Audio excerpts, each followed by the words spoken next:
संगरूर में संगरूर पुलिस का रुख अब तेज, जिले में नहीं होगी किसी चीज की कालाबाजारी।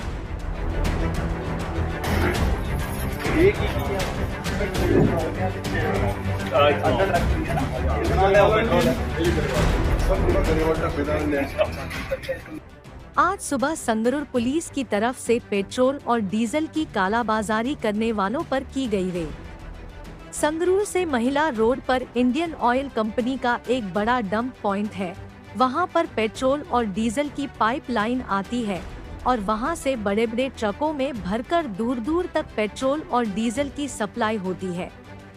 उस इंडियन ऑयल के डंप पॉइंट के नजदीक छोटे बड़े ढाबों पर और लोगों के घरों पर बड़े स्तर पर संगरूर पुलिस ने छापेमारी कर 4000 लीटर से ज्यादा पेट्रोल और डीजल बरामद किया।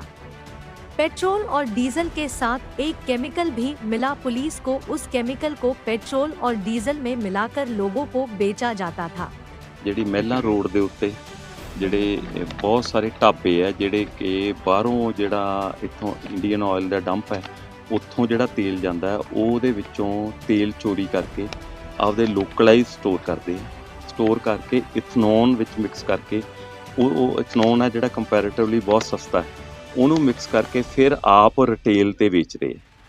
ਇਹਦੇ 'ਚ ਕਿਉਂਕਿ ਸੀਰੀਅਸ ਕੰਸਰਨ ਇਹ ਸੀ ਵੀ ਜਿਹੜਾ ਇਹ ਇਲੀਗਲ ਤੌਰ ਤੇ ਸਟੋਰ ਕਰ ਰਹੇ ਆ ਉਹਦੇ ਨਾਲ ਕਿਤੇ ਵੀ ਐਕਸਪਲੋਸਿਵ ਹੋ ਸਕਦਾ ਤੇ ਉਹਦੇ ਕਾਰਨ ਲੋਕਾਂ ਦੀ ਜਾਨ ਨੂੰ ਖਤਰਾ ਪੈਦਾ ਹੋ ਸਕਦਾ।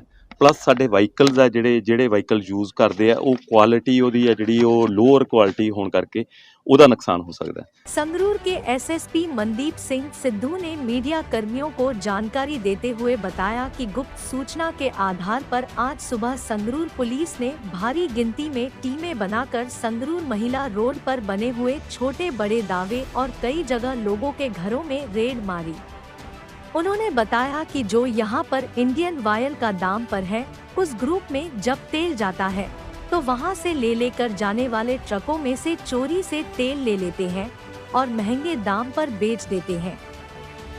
उन्होंने बताया कि इतनी बड़ी मात्रा में यहाँ पर जब तेल स्टोर किया जाता है तो गर्मी के कारण अगर कोई विस्फोट वगैरह हो जाए तो भारी नुकसान हो सकता है। और दूसरा, मिलावटी तेल जब यह लोगों की गाड़ियों में डालते हैं तो उनकी गाड़ियों का नुकसान भी होता है। उन्होंने कहा कि हमने इंडियन ऑयल कंपनी के वर्कर ऑफिसर भी जहां पर बुलाए हैं क्योंकि उनके दांतों में ऐसे ही आने वाले ट्रकों से जो तेल चोरी होता था। उन्होंने बताया कि हमने 5 अलग अलग जगह पर रेड मारकर डीजल और पेट्रोल की रिकवरी की है, जिसमें कुछ ढाबे और कुछ लोगों के घर हैं। उन्होंने बताया कि हमने टोटल 4000 लीटर से ज्यादा पेट्रोल और डीजल बरामद किया है और सभी के खिलाफ कार्रवाई की जा रही है। ਅੱਜ ਉਹਦੇ 'ਚ ਵੱਖ-ਵੱਖ ਪਾਰਟੀਆਂ ਬਣਾ ਕੇ ਰੇਡ ਕੀਤੇ ਗਏ। ਉਹਦੇ 'ਚ ਅੱਜ ਮੈਂ ਤੇ ਡਿਪਟੀ ਕਮਿਸ਼ਨਰ ਸਾਹਿਬ ਇੱਥੇ ਆਏ ਆ, ਇਹਨਾਂ ਨੂੰ ਸਾਰੀ ਟੀਮ ਨੂੰ ਸੁਪਰਵਾਈਜ਼ ਕਰਨ ਆਏ ਆ ਕਿਉਂਕਿ ਇਹ ਸਾਡੇ ਲਈ ਬੜਾ ਕਾਜ਼ ਆਫ ਕੰਸਰਨ ਹੈ। ਜਿਵੇਂ ਡਿਸਟ੍ਰਿਕਟ ਸੰਗਰੂਰ ਦੇ ਵਿੱਚ ਅਸੀਂ ਪਹਿਲਾਂ ਜਿਹੜੇ ਅਡਲਟਰੇਟਡ ਫੂਡ ਪ੍ਰੋਡਕਟਸ ਹੈ ਧੂਰੀ ਦੇ ਵਿੱਚ ਉਹ ਫੜੇ ਆ, ਉਹਦੇ ਪਨੀਰ ਦੁੱਧ ਦਹੀਂ ਵਾਲਾ ਜਿਹੜਾ ਉਹ ਕੀਤਾ। ਇਵੇਂ ਜਿਵੇਂ ਡਰੱਗਸ ਦੇ ਅਗੇਂਸਟ ਕਾਰਵਾਈ ਚੱਲ ਰਹੀ ਹੈ, ਇਸੇ ਤਰ੍ਹਾਂ ਹੀ ਜਿਵੇਂ ਕਰਪਸ਼ਨ ਐਕਟ ਦੇ ਅਗੇਂਸਟ ਅਸੀਂ ਕਾਰਵਾਈ ਕਰ ਰਹੇ ਹਾਂ। ਜਿੰਨੇ ਵੀ ਮਾੜੇ ਅਨਸਰ ਹੈ ਸੰਗਰੂਰ ਡਿਸਟ੍ਰਿਕਟ ਦੇ ਵਿੱਚ ਉਹਨਾਂ ਦੇ ਵਿਰੁੱਧ ਇਸੇ ਢੰਗ ਦੀ ਅਸੀਂ ਕਾਰਵਾਈ ਜਾਰੀ ਰੱਖਾਂਗੇ ਤੇ ਇਹ ਕਾਰਵਾਈ ਦਾ ਮਕਸਦ ਇਹ ਸੀ ਪਬਲਿਕ ਸੇਫਟੀ ਦਾ ਮੇਨ ਕੰਸਰਨ ਹੈ ਜਿਹੜਾ ਇਹਦੇ 'ਚ ਉਹ ਕਰ ਰਿਹਾ। ਪਿਛਲੇ 4 ਸਾਲਾਂ ਤੋਂ ਇਹ ਮਤਲਬ 3-4 ਸਾਲਾਂ ਤੋਂ ਬਹੁਤ ਵੱਡੇ ਪੱਧਰ ਤੇ ਇੱਕ ਇਹਨੂੰ ਸੰਗਰੂਰ ਹੱਬ ਬਣ ਗਿਆ ਸੀ ਇਹ ਜਿਹੜੇ ਗਲਤ ਧੰਦੇ ਦਾ, ਉਹ ਇਸ ਕਰਕੇ ਰੇਡ ਕੀਤਾ ਤੇ ਇਹ ਸਾਰਾ ਅਸੀਂ ਜਿਹੜੇ ਇੱਥੇ ਆ ਕੇ ਡਿਪਟੀ ਕਮਿਸ਼ਨਰ ਸਾਹਿਬ ਨੇ ਉਹਦੀਆਂ ਜਿਹੜੀਆਂ ਫੂਡ ਸਪਲਾਈ ਦੀਆਂ teams, industry department, even Indian oil ਦੇ ਵੀ ਬੰਦੇ ਆਏ ਆ ਜਿਹੜੇ ਉਹਨਾਂ ਦੇ ਕਿਉਂਕਿ ਉਹਨਾਂ ਦੇ ਨੱਕ ਥੱਲੇ ਹੀ ਸਭ ਕੁਝ ਹੋ ਰਿਹਾ ਸੀ, ਸਾਹਮਣੇ ਡਿਪੂ ਹੈ ਉਹਦੇ ਨੇੜੇ ਹੀ ਹੋ ਰਿਹਾ ਸੀ। ਉਹ ਸਾਰੀਆਂ ਟੀਮਾਂ ਵੀ ਡਿਪਟੀ ਕਮਿਸ਼ਨਰ ਸਾਹਿਬ ਨੇ ਕਾਲ ਕੀਤੀਆਂ। ਅਸੀਂ ਇਹਨਾਂ ਦੇ ਵੱਖ-ਵੱਖ ਜਿਹੜੇ ਜਿੰਨੀਆਂ ਥਾਵਾਂ ਤੇ ਲਗਭਗ 5 ਥਾਵਾਂ ਤੇ ਸਾਨੂੰ ਸਟੋਰ ਕੀਤਾ ਮਿਲਿਆ, ਜਿਹਦੇ 'ਚ ਗਰੇਵਾਲ ਢਾਬਾ ਹੈ, ਮਾਲਵਾ ਵਿਸ਼ਨੂੰ ਢਾਬਾ ਹੈ, ਇੱਕ ਕੋਈ ਨਵੀਨ ਬੱਗਾ ਉਹਦਾ ਯਾਰਡ ਬਣਿਆ ਹੋਇਆ, ਇੱਕ ਕੰਮੋ ਮਾਜਰਾ 'ਚ ਘਰ ਹੈਗਾ, ਇੱਕ ਕੰਮੋ ਮਾਜਰਾ ਦੇ ਵਿੱਚ ਕੈਟਲ ਸ਼ੈੱਡ ਹੈਗਾ ਜਿੱਥੇ ਅਸੀਂ 5 ਲੋਕੇਸ਼ਨ ਦੇ ਵਿੱਚ ਜਿਹੜਾ ਅਸੀਂ ਰਿਕਵਰੀ ਕੀਤੀ। ਲਗਭਗ 4000 ਲੀਟਰ ਜਿਹੜਾ ਇਹਦੇ 'ਚ ਕੀਤਾ। ਅਸੀਂ ਇਹਨਾਂ ਦੇ ਅੰਡਰ ਜਿਹੜਾ 420, 336, 285, 7 EC act, 5 explosive act, 23 petroleum act ਇਹਦੇ ਧਾਰਾ ਦੇ ਤਹਿਤ ਅਸੀਂ ਇਹਦੇ ਤੇ ਅਗੇਂਸਟ ਇਹਨਾਂ ਦੇ ਪਰਚਾ ਦਰਜ ਕਰਾਂਗੇ। ਇਹਦੇ ਵਿੱਚ ਇਹਦੀ ਡੂੰਘਾਈ ਤੇ ਜਾਵਾਂਗੇ ਵੀ ਕਿਹੜੇ ਬੰਦੇ ਇਹਦੇ ਵਿੱਚ ਸਾਹਮਣੇ ਫਰੰਟਮੈਨ ਸੀਗੇ, ਕਿਉਂਕਿ ਕੁਝ ਪਤਾ ਲੱਗਿਆ ਬਾਹਰਲੀ ਲੇਬਰ ਹੈ, ਬਾਹਰਲੀ ਸਟੇਟ ਦੀ ਜਿਹੜੀ ਲੇਬਰ ਹੈ ਜਿਹੜੀ ਵਿੱਚ ਇਹਨਾਂ ਨੇ ਯੂਜ਼ ਕਰ ਰਹੇ ਸੀ ਕਿ ਲੋਕਲ ਕੋਈ ਇਨਫੋਰਮੇਸ਼ਨ ਨਾ ਲੀਕ ਆਊਟ ਹੋਵੇ। ਜਿਹੜੀ ਤੇਲ ਕੱਢਣਾ, ਤੇਲ ਨੂੰ ਇੱਕ ਇਹਨਾਂ ਨੇ ਡੰਮੀ ਟਰੱਕਸ ਇੱਥੇ ਬਣਾ ਕੇ ਰੱਖੇ ਹੋਏ ਆ ਜਿਹੜੇ ਸਿਰਫ ਇਸ ਲਈ ਹੈ ਵੀ ਤੇਲ ਕੱਢ ਕੇ ਉਹਦੇ ਸਟੋਰ ਕਰਨਾ ਤੇ ਮੁੜ ਕੇ ਰਿਟੇਲ ਦੇ ਵਿੱਚ ਵੇਚਣਾ। ਅਸੀਂ ਮੁਕੱਦਮਾ ਦਰਜ ਕਰਕੇ ਉਹਨੂੰ ਬੰਦੇ ਅਰੈਸਟ ਕਰਕੇ ਹਜੇ ਜੀ ਅਸੀਂ ਕਿਉਂਕਿ ਹਜੇ ਮੁੱਢਲੀ ਸਟੇਜ 'ਤੇ ਇਹ ਪ੍ਰੋਸੀਜਰ ਆ, ਤੁਹਾਨੂੰ ਸ਼ਾਮ ਤੱਕ ਅਸੀਂ ਕਨਵੇ ਕਰ ਦਾਂਗੇ ਵੀ ਕਿੰਨੇ ਬੰਦੇ ਅਰੈਸਟ ਹੋਏ ਆ ਤੇ ਕਿਹੜੀ ਲੋਕੇਸ਼ਨ ਦੇ ਵਿੱਚ ਅਸੀਂ ਜਿਹੜਾ ਪਰਚਾ ਦਰਜ ਕਰ ਹਾਂਜੀ। ਨਹੀਂ, ਇਹ ਹਜੇ ਦੇਖੋ ਮੁੱਢਲੀ ਸਟੇਜ ਹੈ, ਇਹਦੇ 'ਚ ਨੂੰ ਮੇਨ ਕੰਸਰਨ ਸਾਡਾ ਪਬਲਿਕ ਸੇਫਟੀ ਸੀ। ਇਲੈਕਸ਼ਨ ਵੀ ਡਿਕਲੇਅਰ ਹੋ ਗਈ, ਇਲੈਕਸ਼ਨ ਕਰਕੇ ਸੈਂਸਿਟੀਵਿਟੀ ਹੋਰ ਵੀ ਵੱਧ ਜਾਂਦੀ ਹੈ। ਡਿਪਟੀ ਕਮਿਸ਼ਨਰ ਸਾਹਿਬ ਇਸੇ ਕਰਕੇ ਹੀ ਵਿਜ਼ਿਟ ਕਰ ਰਹੇ ਹਾਂ ਕਿਉਂਕਿ ਜਿਹੜੀਆਂ ਚੀਜ਼ਾਂ ਨਾਲ ਇਹਦੇ 'ਚ ਐਕਸਪਲੋਜ਼ਨ ਹੋ ਸਕਦਾ, ਜਿਹੜਾ ਮੇਨ ਪਬਲਿਕ ਸੇਫਟੀ ਵੱਡਾ ਕੰਸਰਨ ਹੈ।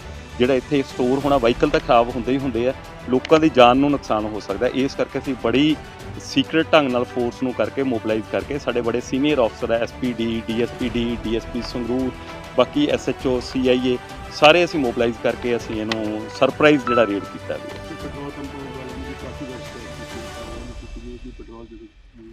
ਦੇਖੋ ਜੀ, ਇਹ ਸਾਡੇ ਕੋਲੇ ਜੇ ਇਨਫੋਰਮੇਸ਼ਨ ਦਿੰਦੇ ਪਹਿਲਾਂ ਪੈਟਰੋਲ ਪੰਪ ਵਾਲੇ ਦਿੰਦੇ ਜਾਂ ਕੰਸਰਨ ਡਿਪਾਰਟਮੈਂਟ ਆ ਉਹ ਦਿੰਦੇ ਤਾਂ ਅਸੀਂ ਪੱਕਾ ਕਾਰਵਾਈ ਕਰਦੇ, ਕਿਉਂਕਿ ਵੈਸੇ ਹੀ ਅਸੀਂ ਤਾਂ ਮੁਸਤੈਦ ਹਾਂ, ਹਰ ਕ੍ਰਿਮੀਨਲ ਬੰਦੇ ਤੇ ਕਾਰਵਾਈ ਕਰਨ ਲਈ ਪਾਬੰਦ ਹੈ।